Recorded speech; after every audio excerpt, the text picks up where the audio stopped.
Hello friends, तर आता आपण नेक्स्ट चॅप्टर बघणार आहोत रचना शरीरचा. तो आहे परिभाषा शरीर.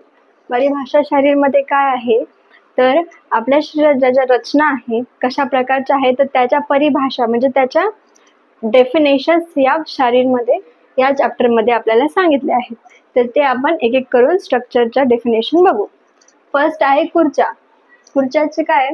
खुर्चा नाम स्नायू धमनी सन्निपात सेतेष्वेकेका. म्हणजे काय की सुश्रुतांनी खुर्च्या ह्या आपल्या शरीरात प्रेझेंट असतात त्यांनी सांगितले आहे.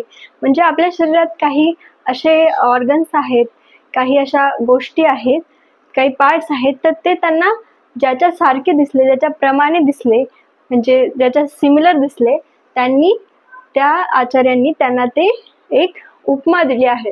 ठीक आहे. तर तेच आपल्याला सांगितलं आहे सुश्रुतांनी की पेशी स्नायू धमनी शिरा अस्थि आणि यांचा सन्निपात. पेशी, ठीक आहे, ज्या नर्व्स आहेत, स्नायू मसल्स, धमनी जे आपल्या व्हेन्स, शिरा अस्थि, व्हेन्स, आर्टरीज आणि बोन्स.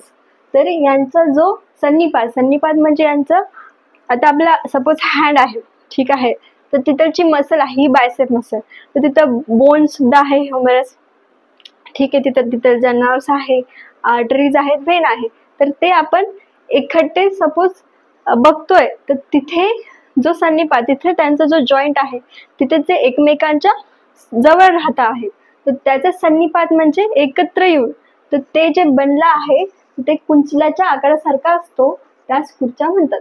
कुंचल्याचा आकार म्हणजे काय तर ब्रश लाईक, जो आपण पेंट ब्रश असतो तर त्याचे जे धागे असतात तर तो पूर्ण पेंट ब्रश आहे ना, तर तो त्याला मराठीमध्ये कुंचला म्हणतात. तर तो पेंट ब्रश सारखा त्या सुश्रुताचार्यांना हे जे खुर्च्या आहे ते शिरा स्नायू धमनीने बनलेला जो आकार आहे तर तो खुर्च्यासारखा दिसला, म्हणून त्यांनी त्याला खुर्च्या असे नाव दिलेले आहे. तर टोटल याची संख्या किती आहे? 6. आता हे परिभाषा शरीर म्हणजे MCQ मध्ये डेफिनेटली येणार क्वेश्चन, ठीक आहे, आणि SCQ मध्ये सुद्धा 1-2 याच्यामधले येऊ शकतो. तर मग याची संख्या सुद्धा लक्षात ठेवणं इम्पॉर्टंट आहे. तर खुर्च्याची संख्या किती आहे? 6. सुश्रुतांनी 6 सांगितलं. हातामध्ये 2, ठीक आहे, हातामध्ये 2, पायामध्ये सुद्धा 2, ग्रीवा म्हणजे इथे 2, आणि मेढ्र म्हणजे जे पुरुषांमध्ये पेnis असतं तर तिथे 1, ठीक आहे. तर असे खुर्च्या हे आपल्याला सुश्रुतांनी सांगितले आहे. तर आहे कंडरा. कंडरा म्हणजे काय की महत्य स्नायवः प्रोक्ता कंडर स्थातू षोडशा. म्हणजे सुश्रुतांनी सांगितले की स्नायूंमध्ये ज्या कंडरा असतात तर त्या 16 म्हणजे 16 आहे, ठीक आहे. मोठ्या लांब स्नायूंना कंडरा म्हणतात.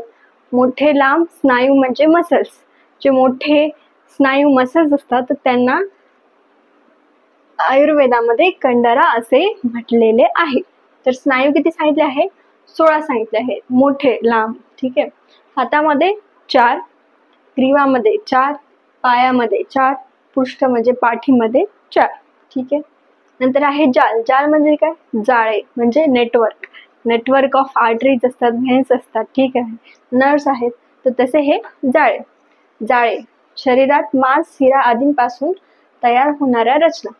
म्हणजे जे बॉडीमध्ये मांस म्हणजे मसल्स किंवा शिरा, नर्व्स तर इत्यादी म्हणजे ज्या धमनी यांच्यापासून तयार होणाऱ्या रचना, त्याच्यापासून तयार होणारे स्ट्रक्चर म्हणजे जाल होय.